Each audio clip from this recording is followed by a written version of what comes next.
We mentioned yesterday the Daunte Wright situation. Kim Potter, the officer that shot Daunte Wright, is on trial. Her trial started this week, and they did jury selection yesterday.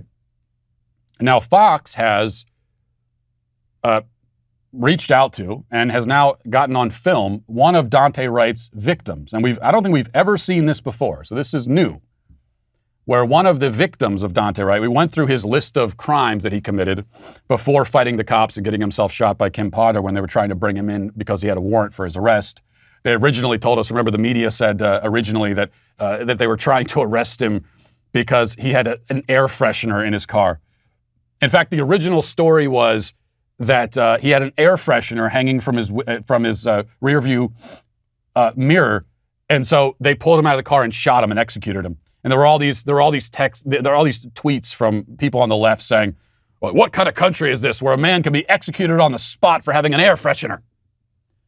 Well, it turns out that's not the case at all. Air freshener had nothing to do with it. He did commit some kind of traffic violation. That's why they pulled him over. And then they discovered, because they run your plates and they look at your ID, and they said, "Oh, look at this. This is a violent felon, and there's a warrant for his arrest stemming from a gun charge." And that's why they brought him in. Then we start finding out information about his past, and the one revelation that I hadn't known, I don't think anyone knew until yesterday when it was reported by Fox, is that Daunte Wright had previously shot a 16-year-old kid in the head, and that person fortunately managed to survive, but they're now disabled for the rest of their lives. And Daunte Wright did that, but he also committed armed robbery against a woman and sexually assaulted her in the process and choked her. And now we have Fox track this woman down, and she was willing to go on camera. And here she is talking about her experiences and what it's been like. And again, we've never seen this from one of these BLM martyrs, where one of their victims is actually willing to speak on camera. So let's watch a little bit of this. Yeah, we were hanging out and drinking and smoking and stuff. And it was just very casual. Neither of them flirted with me or her and tried to pursue anything in any other type of way. It was just simply like we're just hanging out. So I didn't think of anything, they're being really nice.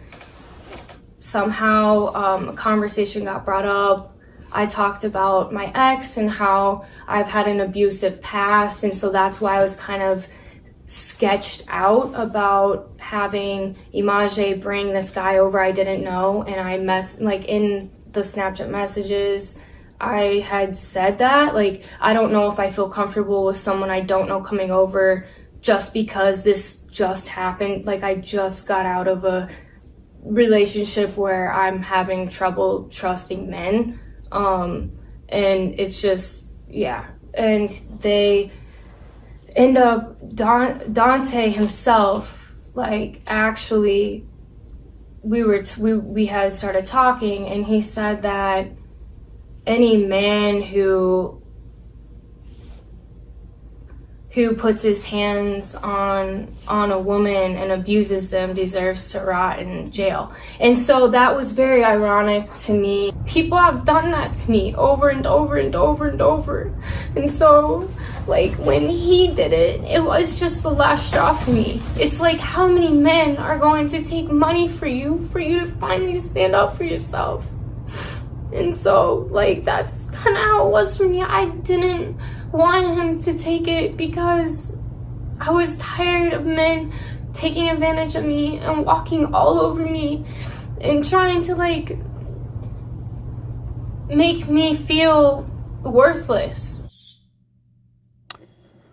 Now, if feminists were not, for the most part, soulless cowards, they would be celebrating this woman, treating her as a hero, because, in fact, what she's doing here is actually heroic, and takes a whole lot of courage. There's a reason why as I said, we never see this.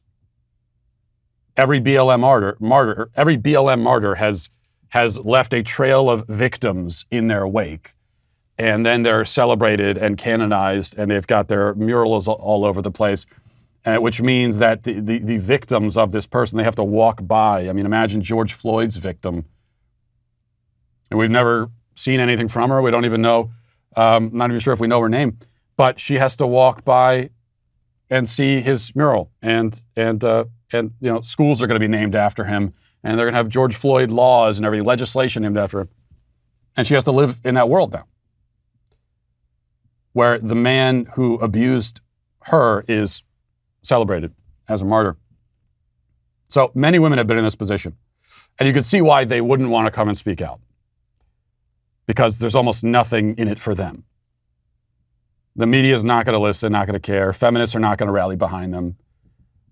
They just put themselves in line for more abuse by speaking out. So it takes a whole lot of courage to do it, and that's exactly what she's doing. And on top of that, what she's talking about in that clip there, where she says, I didn't want to let him do it, it's happened too many times, what she's referring to is that when Daunte Wright, who she was skeptical about inviting him into the home just because she didn't know him, and she decides to do it anyway, and she lets him stay the night there, and he's an absolute sociopath. And she had shared with him how she's been abused in the past and what that's done to her, and he's listening to that, according to her story, and saying, oh yeah, any man who does that is terrible, knowing what he plans to do.